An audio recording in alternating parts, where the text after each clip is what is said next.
വചനസാരം വചനസാരം.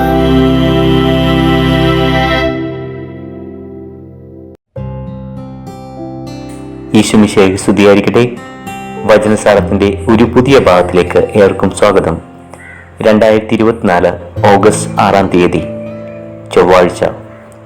ഇന്നത്തെ വചനഭാഗം വിശുദ്ധ മാർക്കോസിന്റെ സുവിശേഷം 9 അധ്യായം 2 മുതൽ 10 വരെയുള്ള തിരുവചനങ്ങൾ.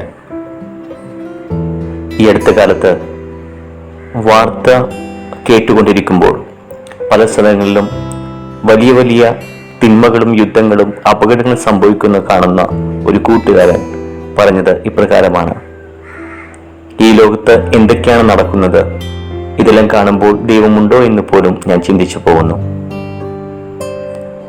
ഇന്നത്തെ സുവിശേഷത്തില്, മാർക്കോസിന് സുവിശേഷം 9 അധ്യായം 2 മുതൽ 10 വരെയുള്ള തിരുവചനത്തില് ഈശോ രൂപാന്തരീകരണപ്പെടുന്ന ഒരു ഭാഗമാണ് വായിച്ചു കേൾക്കുന്നത്. ട്രാൻസ്ഫിഗറേഷൻ. ഈശോ തന്റെ മഹത്വം വെളിപ്പെടുത്തുന്നു. പത്രോസ്, യാക്കോബ്, യോഹന്നാൻ എന്നിവരെ അത് കാണിച്ചു കൊടുക്കുകയും ചെയ്യുന്ന ഒരു വലിയ രഹസ്യത്തിന്റെ സുവിശേഷ ഭാഗം.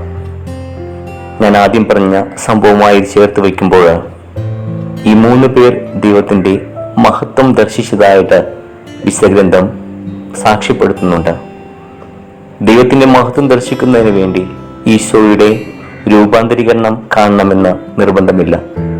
നമ്മുടെ ജീവിതത്തിൽ നടക്കുന്ന ചില കാര്യങ്ങൾ കണ്ണു തുറന്ന് കണ്ടാൽ മാത്രം മതി.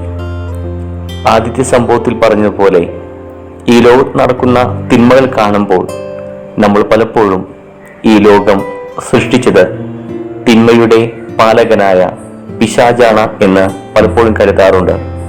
എന്നാൽ ഈ ലോകത്തിന്റെ മഹത്വം കാണുന്നത് തിന്മകളിൽ മാത്രമല്ല, മറിച്ച് ഈ ലോകത്ത് നടക്കുന്ന ചില ചെറിയ കാര്യങ്ങൾ കൂടിയാണ്. ദൈവത്തിന്റെ മഹത്വം കാണുവാൻ ഭാഗ്യം ലഭിച്ച പത്രോസ്, യാക്കോബ്, യോഹന്നാൻ എന്നിവർ മാത്രമല്ല ഈ ലോകത്ത് അനുഗ്രഹീതർ. ഓരോ പ്രഭാതത്തിലും ഓരോ പൂവിലും പുൽനാമ്പിലും കാണുന്ന മഞ്ഞുതുള്ളിയും രാവിനെ കുളിരണിപ്പിക്കുന്ന മഴയും ഒരുപക്ഷെ ഓരോ ദിവസവും ജീവിതത്തിൽ ദൈവം നൽകുന്ന നല്ല കാലാവസ്ഥയും വിളസമൃദ്ധിയും എല്ലാം ദൈവത്തിന്റെ മഹത്വം ആണ് എന്ന് നാം തിരിച്ചറിയുക. ജീവിതത്തിൽ പ്രകൃതിയുടെ പല രീതിയിലുള്ള കാര്യങ്ങൾ സംഭവിക്കുമ്പോൾ അപകടങ്ങളും ഒട്ടും സന്തോഷകരമല്ലാത്ത കാര്യങ്ങളും നമ്മൾ കേൾക്കുമ്പോൾ നമ്മൾ പലപ്പോഴും ദൈവത്തിന്റെ മഹത്വത്തെ ചോദ്യം ചെയ്യാറുണ്ട്. എന്നാൽ ഓർക്കുക, ദൈവത്തിന്റെ മഹത്വം എപ്പോഴും ഈ ഭൂമിയിൽ നമ്മുടെ ജീവിതത്തിൽ പ്രകടമാണ്. അത് കാണുവാനുള്ള മനസ്സുണ്ടായിരിക്കണം എന്ന് മാത്രം. ഈ ദിവസം പ്രത്യേകമായിട്ട് പ്രാർത്ഥിക്കാം. ദൈവമേ, പത്രോസും യാക്കോബും യോഹന്നാനും അങ്ങയുടെ രൂപാന്തരീകരണം കണ്ട് ആശ്ചര്യപ്പെടുകയും മതിമറന്നു പോവുകയും ചെയ്തിട്ടുണ്ട്. അവരെ പോലെ ജീവിതത്തിലെ കൊച്ചു സംഭവങ്ങളിൽ പോലും ദൈവത്തിന്റെ കരവും മഹത്വവും കണ്ടുകൊണ്ട് അങ്ങയോട് ചേർന്ന് നിൽക്കുവാനും അങ്ങയെ സ്നേഹിക്കുവാനും ഞങ്ങളെ അനുഗ്രഹിക്കണമേ.